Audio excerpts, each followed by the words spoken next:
नमस्कार, आप देख रहे हैं चैनल इंडिया छत्तीसगढ़। मैं हूं उपेंद्र। बढ़ते हैं खबरों की तरफ। रायपुर से रविशंकर शर्मा की खबर है। डिप्टी सीएम अरुण साव ने आज पत्रकारों से चर्चा की। उन्होंने कहा कि सरकार बस्तर की तरक्की और विकास के लिए गंभीरता से काम कर रही है। साथ ही डिप्टी सीएम ने कहा कि पेयजल की समस्या को दूर करने हमारी सरकार पूरी गंभीरता से काम कर रही है। जल संरक्षण और संवर्धन की दिशा में जनता को भी आगे आकर काम करने की ज़रूरत है। उप मुख्यमंत्री अरुण साव ने और क्या कुछ कहा, आइए सुनते हैं। बस्तर को लेकर हमारी सरकार एक विज़न लेकर काम कर रही है। बस्तर में शांति स्थापित हो, बस्तर के आम लोगों के जीवन में परिवर्तन आए।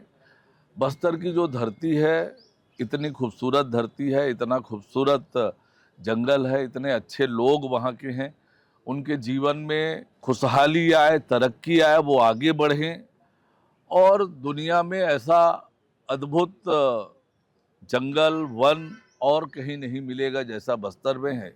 दुनिया के लोग बस्तर में आए, बस्तर की प्रकृति का नज़ारा करें और इस दृष्टि से लगातार हमारी सरकार बस्तर पर फोकस कर रही है।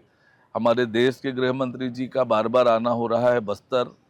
अभी बस्तर पंडुम के समापन में देश के गृह मंत्री आदरणीय अमित शाह जी आए, सुरक्षा बल के जवानों से संवाद किया, बैठकें की।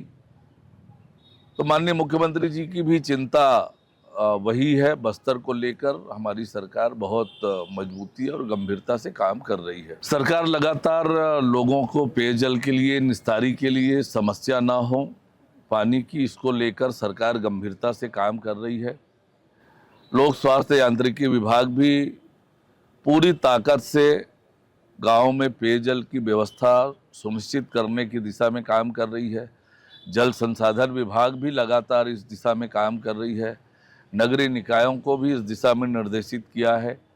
राशियां भी हमने स्वीकृत की है ताकि पेयजल की समस्याओं का निराकरण हो और सरकार गंभीरता से इस दिशा में काम कर रही है। ये सही है कि इस बार दिसंबर जनवरी में सामान्यतः जो बारिश होती है वो हुई नहीं है और इसलिए जलाशयों में, बांधों में जितनी पानी होनी चाहिए इस सीजन में उतनी नहीं है। फिर भी पर्याप्त पानी है, लोगों को निस्तारी के लिए, पेयजल के लिए कोई समस्या नहीं होगी। सरकार इस दिशा में तेज गति से काम कर रही है, पर आज समय की आवश्यकता है। जल संरक्षण और जल संवर्धन को काम करने के लिए उस दिशा में भी हमारी सरकार काम कर रही है। जनता को भी आगे आकर जल संरक्षण और जल संवर्धन की दिशा में काम करना पड़ेगा, समाज को भी आना पड़ेगा। सब लोग मिलकर काम करेंगे तो निश्चित रूप से आने वाले समय में वर्षा का जल संचय करना, संरक्षण करना, वाटर लेवल को मेंटेन करना, ये आज की महती आवश्यकता है। सरकार अपने हिसाब से काम कर रही है। जनता को और स्वयंसेवी संस्थाओं को भी इस दिशा में आगे बढ़कर काम करने